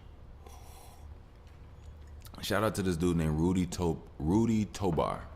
Me and Rudy went to elementary school together. Rudy was in fifth, sixth, and seventh grade. Shout out to you, Rudy. It's so crazy, and I think I told you all this before. My dad used to make my life a living hell. And sometimes, without me even realizing it, I was acting out in a very angered way at certain times at school, because at home it was like, ugh. And by the time I'm in school, like y'all gotta understand, at home I'm beefing with this 6'9", 315, 20-pound man, right? So when I get to school, you're my height, you're small just like me. Like y'all don't compare. Like there's nothing you could do to instill anything inside of me. You know what I mean? So there was no fear of my peers at all, because I had a monster at home that was a real threat. You know what I mean? And I'm sorry, Dad, I'm gonna call you a true monster, but at the time it was very stressful. It was very stressful, very stressful. But anyway, I was an asshole to Rudy. And Rudy did not deserve some of the assholeness of me. But I wasn't truly an asshole. I was really actually a good kid, a good person. But Rudy didn't get a chance to see that part of me, and I was not displaying that part at all. And I apologized. Oh, that's actually what I was talking about. So years later, after I had left, went to another school, went to high school, had some time, blah blah blah. A few of my friends had contacted me from that school around that time via Facebook, and we actually, like, it's like a few of us that are like friends, like a good 5 or 6 of us, maybe even about a good 5 or 6 of us, maybe even 3 or 4, that are good friends on on Facebook to a degree. But we're not in each other's like real actual lives. Which, to be honest with you, I'm not gonna lie. If I get rich, I might actually change that. And it's not like a throwing money at a situation. No, it's just like if you have magic, why not use your magic? You know what I mean? But anyway, I found Rudy through one of like their mutual friends, because they were all connected to a degree. I sent them a friend request, and I sent them a message. And I apologized to him. I was like, I felt like I was real bad to you, and I apologized about that. Like, I was like, man, that's not really who I was or who I am. I don't know if I even really went into. I probably didn't go into it, because I think at the time I wasn't even able to truly understand everything yet. It didn't all unravel yet in my mind, my life, and I wasn't as mature, and my mind hadn't expanded, but it expanded it enough for me to know how to identify that. I just didn't identify everything of why I was the way I was, even though I probably knew if I really sat down and thought about it. But yeah, I told Rudy I apologized. You know what I'm saying? I told him I'm sorry, bro. I shouldn't have treated you that way. You know what I mean? And that was one thing that really stuck with me for years. I don't know why. But it was always in the back of my head. It went like at the forefront of things. But when I had the opportunity to address it, I did, and I was really thankful for that, because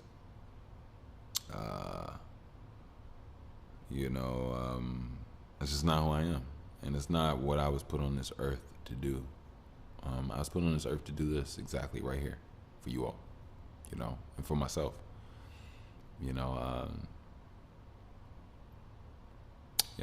Yeah. Yeah, that was it. That was it. That was it. That was it. But look, I'm actually gonna get out of here. I don't know if I just hit. Did I just hit the 3 hour mark? I think I just hit the 3 hour mark. I've never done a 3 hour podcast before. I've never done a 3 hour podcast before. That's some wild right there. I ain't never. I don't want to say I ain't never. That's not incorrect English. I have never done a 3 hour pod. No, no, I haven't before. I do want to say this. I'm gonna let you all go, but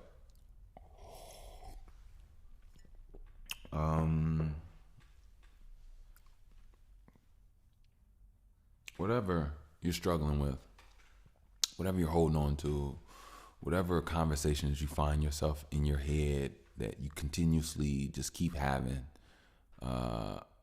let it go.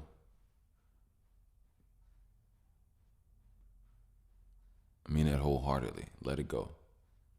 Free yourself. Focus on you. Focus on what's important. And you all deserve to be happy. You all deserve to be fulfilled. There's a lot of BS out here. There's a lot of evilness out here. There's a lot of unsavory and unbalanced people out here. And to be honest with you, a lot of us, it's really hard to realize that some of those people are our loved ones. Some of those people are the people that we lay in bed with. Some of those people are the people that have given birth to us. You know what I mean? And